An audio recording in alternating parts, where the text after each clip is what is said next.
बहुत ज़्यादा खुदकुशी जो होती है उसकी एक वजह पसंद की शादी ना होना।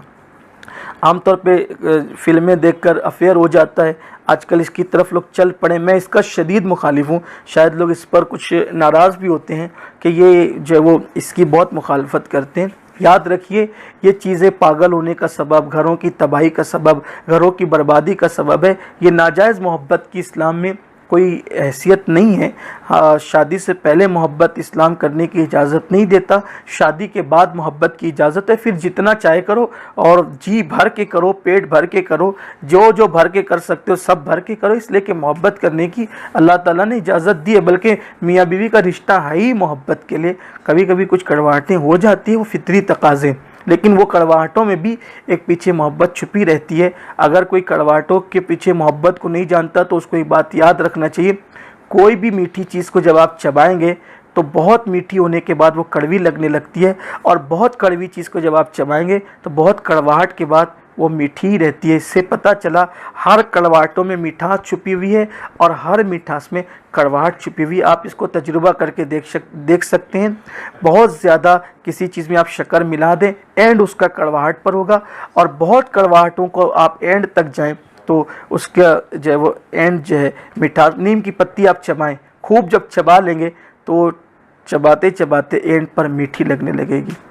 ये फितरी चीज़ है, फितरी तकाज़े हैं जो आप कारखाने कुदरत के अंदर गौर कर सकते हैं। ये तजुर्बात की बात है, जो हमारे बुज़ुर्गों के तजुर्बात से ये बात सामने आई है। तो अगर किसी लड़का लड़की के दरमियान नाजायज़ मोहब्बत हो जाती है और वो कहते हैं मैं शादी करा दूँ, पहले कोशिश की जानी चाहिए कि उन्हें समझाएं। मानते हैं तो ठीक है, अगर नहीं मानते हैं तो हमारी बिरादरी नहीं है, हमारे मेयार के लोग नहीं हैं, ऐसा नहीं है वैसा नहीं। जब ये देखे कि जब ये करने पर बिल्कुल आमादा हैं, पागल हुआ जा रहा है, तो फिर जो है वो बहुत ज़्यादा माँ बाप को रुकावट नहीं बनना चाहिए, बल्कि अगर नहीं मानते हैं तो कर देना चाहिए। इसलिए कि आपका बेटा या आपकी बेटी फांसी लेकर, जहर खाकर, ट्रेन में आकर, कुएं में छलांग लगाकर और नहरों में कूदकर मर जाए और आप उसे खो दें, उससे बहुत बेहतर है कम से कम वो आपके सामने रहेगा तो रहेगी तो इज़्ज़त के साथ शादी कर देना चाहिए। और वैसे भी मैं समझता हूँ कि कोई मेयार हमारा क्या हो सकता है, इन्ना अक्रमकुम इंदल्लाहि अत्काकुम, अल्लाह के नज़दीक इज़्ज़त वाला वो है जो अल्लाह से डरने वाला है। हमारी बिरादरी में नहीं आता, हम लोग इतने मालदार है, वो गरीब है, ऐसा है वैसा है। पहले समझाएं। मैं ये नहीं कहता कि डायरेक्ट कर दें, समझाएं। मानते तो ठीक है, नहीं मानते तो कर दें। अगर ऐसा है कि करने पर उसका नुकसान है तो फिर ये होगा, भाई चले, जिसका हाथ टूटेगा उसके गले में बंधेगा, उससे ज़्यादा क्या कर सकते हैं। जैसा किया वैसा भुगतेगा, और जैसा किया वैसा भुगतेगी। और ये भी देखने में आ रहा है कि बहुत मोहब्बत की शादी करते हैं, एक बच्चा भी नहीं होता, फिर उसके बाद जो तूफ़ान आता है तो उसके बाद फिर ही पना तौबा तौबा करते हैं। लेकिन तौबा का वक्त ऐसा लगता है कि उस मामले में उसके लिए ख़त्म हो चुका होता है। जब उसने शादी कर ली, फांसी गया। अब उसके अभी बल्कि एक साहब मेरे पास आए थे कि जब वो पसंद की शादी, अभी ईशा से पहले की बात, पसंद की शादी हुई, 2 बच्चे हो गए, अब थोड़ा सा झगड़ा हुआ तो तलाक दे दिया, ये हालत हुई। अब बताओ क्या हल करें, कैसे हल करें। तो ये सब चीज़ें होती है।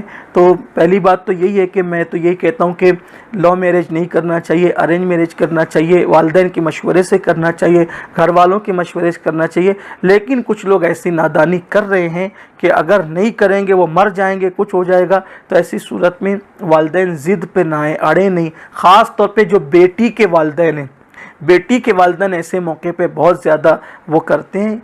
ठीक है, अगर बच्ची से गलती हो गई, उसे समझाएं, नहीं मानती है तो अच्छे से उसकी शादी कर दें, कम से कम वो इज़्ज़त के साथ ज़िंदगी गुजार सकें।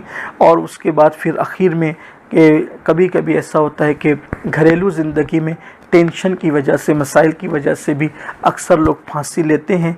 मेरी गुजारिश ये है कि कोशिश की जाए कि घरेलू ज़िंदगी प्यार मोहब्बत के साथ गुज़रे।